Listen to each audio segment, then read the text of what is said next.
Assalamualaikum warahmatullahi wabarakatuh. Perkenalkan, nama saya Muhammad Firna Fauzan Azima dengan NRP 501724170. Pada kesempatan kali ini saya akan mempresentasikan hasil review jurnal GPR yang telah saya baca dan telah saya pahami.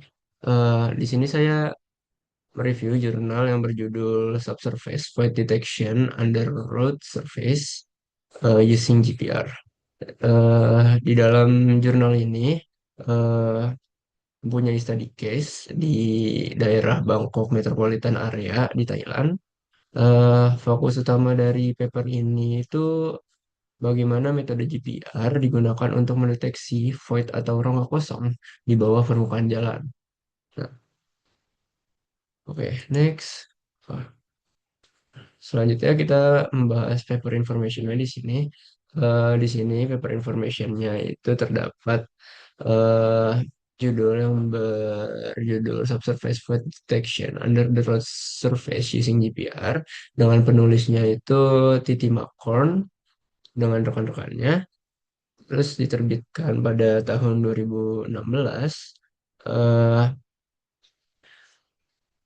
di International Journal of Geoengineering. Lalu jurnal ini membahas case studinya itu ada di daerah Bangkok Metropolitan Area di Thailand untuk mendeteksi rongga kosong atau void di bawah permukaan jalan, terutama pada jalan perkotaan yang padat aktivitas. Nah, menurut saya ini paper ini menarik. Kenapa? Karena aplikasinya sangat nyata, yaitu untuk investigasi kerusakan jalan tanpa harus langsung membongkar atau mengebor seluruh area jalan. Oke, next. Oke, untuk latar belakang yang dijelaskan dalam paper ini itu eh, adanya banyak beberapa kasus jalan ambles di Bangkok. Nah, permasalahan ini terjadi karena adanya rongga kosong atau void di bawah permukaan jalannya. Void itu tersebut dapat terbentuk akibat beberapa penyebab utama seperti kebocoran pipa, konstruksi utilitas yang buruk, dan rehabilitas jalan yang kurang baik. Eh, serta terkadang air hujan yang sering mengikis material fondasi jalan. Nah, yang membuat masalah ini berbahaya adalah permukaan jalan yang biasanya terlihat normal dan semisal sekarang bisa terlihat normal, akan tetapi di bawah permukaannya itu sudah mengalami pelemahan atau bahkan bisa saja kosong. Nah, jika dibiarkan rongga ini dapat berkembang terus menyebabkan jalan ambles secara tiba-tiba dan itu tidak ada yang tahu kapan. Nah, karena itu jalan yang ini diteliti merupakan jalan yang ramai. Nah, jalan yang ramai ini apabila dilaksanakan dengan pengoboran langsung atau pengoboran yang di banyak titik untuk melihat eh, apa namanya melihat sifat dari jalannya tersebut. Apabila kita melakukan pengoboran di banyak titik langsung, itu akan tidak efektif karena akan merusak jalan. Oleh karena itu, metode GPR dipilih sebagai metode awal karena bersifat cepat dan non-destruktif atau tidak merusak jalan. Artinya, jalan ini tidak akan dirusak oleh metode GPR karena hanya GPR itu sifatnya melihat bawah permukaan dengan frekuensi yang tinggi. Nah, selanjutnya kita bisa next. Nah, di sini untuk objectivity of study-nya itu pertama tujuannya adalah untuk mendeteksi kemungkinan adanya void di bawah permukaan jalan menggunakan metode GPR. Nah, secara lebih rinci, penelitian ini bertujuan untuk mengidentifikasi anomali bawah permukaan, menentukan lokasi dan kedalamannya, lalu melakukan survei detail pada area yang dicurigai memiliki void. Nah, selain itu, hasil interpretasi GPR itu tidak langsung dianggap benar, tetapi validasi lagi menggunakan pengoboran dan borehole scope. Nah, ini tuh penting. Kenapa? Karena dalam data GPR tidak semua anomali bersifat void. Bisa saja anomali tersebut berasal dari pipa utilitas, manhole, atau bekas perbaikan jalan. Jadi tujuan akhirnya adalah menilai apakah GPR ini efektif digunakan sebagai metode investigasi awal untuk pemeliharaan jalan perkotaan. Nah, oke, kita lanjut lagi untuk survei design and equipment. Nah, di sini survei dilakukan di Jalan Rama 4 Road, Bangkok. Alat yang digunakan adalah GSSI SIR 20 dengan antena 400 MHz, megahertz. Eh, Pemilihan antena 400 MHz ini cukup sesuai karena target yang dicari berada pada kedalaman dangkal, itu di bawah slab beton jalan. Antena frekuensi tinggi seperti 400 MHz ini memiliki resolusi yang baik untuk target dangkal, meskipun penetrasinya tidak terlalu dalam. Nah, survei yang dilakukan dalam dua tahap ini, tahap pertama adalah pre, pre- preliminary survey, yaitu survei awal dengan satu lintasan sepanjang kurang lebih 185 meter. Terus ada tujuannya untuk preliminary survey ini untuk mencari lokasi yang memiliki anomali awal. Setelah anomali ditemukan, dilakukan detail survei, yaitu 7 lintasan dengan panjang masing-masing sekitar 30 meter dan spasi antar lintasan itu 1 sampai 1,5 meter. Nah, terus kita lihat di gambar ini menunjukkan lokasi lintasannya, lokasi lintasan survei, sedangkan gambar yang ini merupakan alat GPR yang dipasang pada survey cardnya. Oke, Lalu kita bisa next lagi. Nah, di sini ada GPR processing workflow.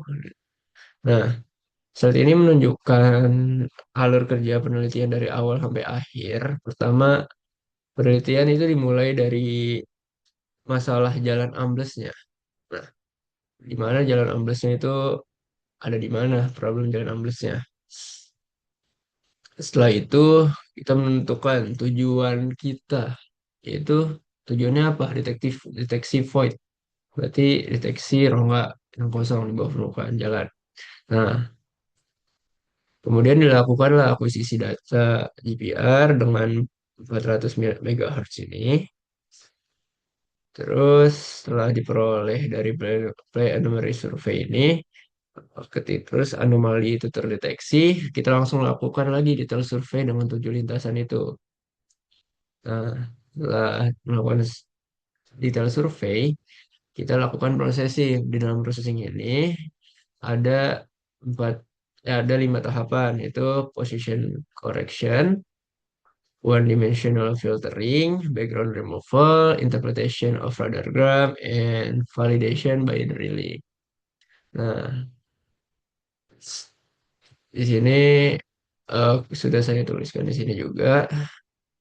Nah, untuk hasil ini, pada hasil yang ini, void terkonfirmasi pada kedalaman 0,7 meter. Nah, oke, selanjutnya selesai finish. Oke, next. Nah, untuk result dan interpretation di sini, pada hasil preliminary survey ditemukan dua anomali yang menyerupai void. Anomali pertama berada pada jarak 5 sampai 8 meter dari awal lintasan. Anomali ini menunjukkan pola refleksi yang kaotik atau tidak beraturan. dan berada tepat di bawah slab permukaan jalan. Anomali kedua berada pada jarak sekitar 125 sampai 128 meter. Anomali ini menunjukkan bentuk difraksi hiperbola dan pola pembalikan fase atau phase reversal.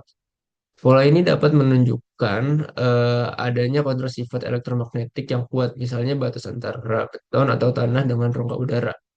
Namun, interpretasi yang GPR ini tidak boleh langsung menyimpulkan. Kenapa? Karena nanti bisa saja ada salah pembacaan atau salah interpretasi. Nah, pada radiogram ini juga terlihat beberapa objek lain seperti utility pipe, manhole, dan previous maintenance area. Pada gambar huruf X ini, itu menunjukkan suspect void. U itu menunjukkan utility pipeline. C ini menunjukkan utility manhole near road surface, dan R ini menunjukkan area bekas perbaikan jalan.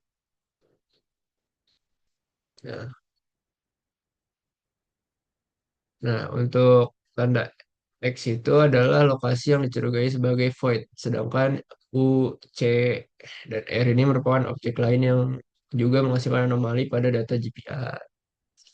Gitu. Oke, next. Nah, untuk validation consolation and comment di sini saya sudah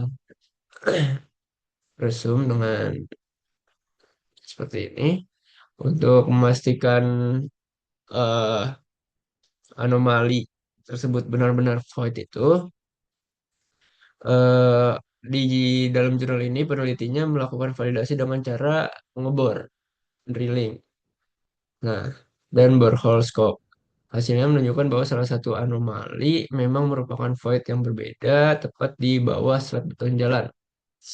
Void yang terkonfirmasi itu berada pada kedalaman sekitar 0,76 meter dengan ukuran void itu 4 meter panjang, 2 meter lebar, dan 1,5 meter kedalamannya.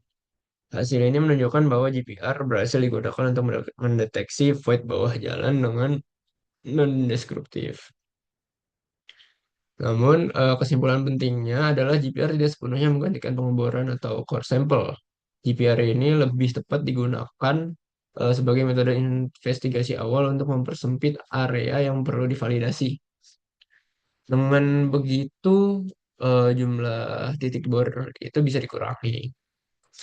Survei menjadi lebih cepat dan gangguan terhadap lalu lintas juga lebih kecil.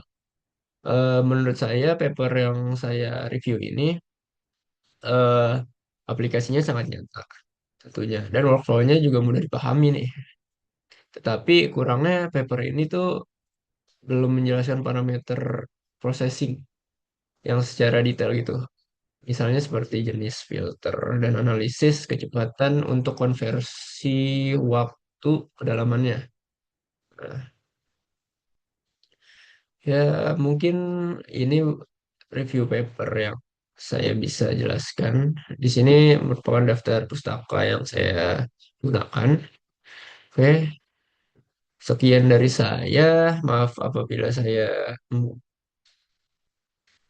mengucapkan salah kata dan perbuatan yang saya perbuat. Sekian dari saya mengenai review paper jurnal ini untuk aplikasi GPR untuk mendeteksi void di bawah permukaan jalan. eh Kesimpulan dari paper ini itu metode GPR itu dapat menjadi alat investigasi awal yang cepat, efektif, dan non-deskriptif, khususnya untuk kasus infrastruktur jalan perkotaan.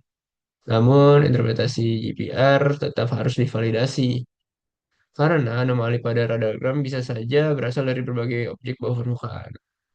Ya, mungkin segitu saja untuk kesimpulannya. Sekian dari saya. Assalamualaikum warahmatullahi wabarakatuh.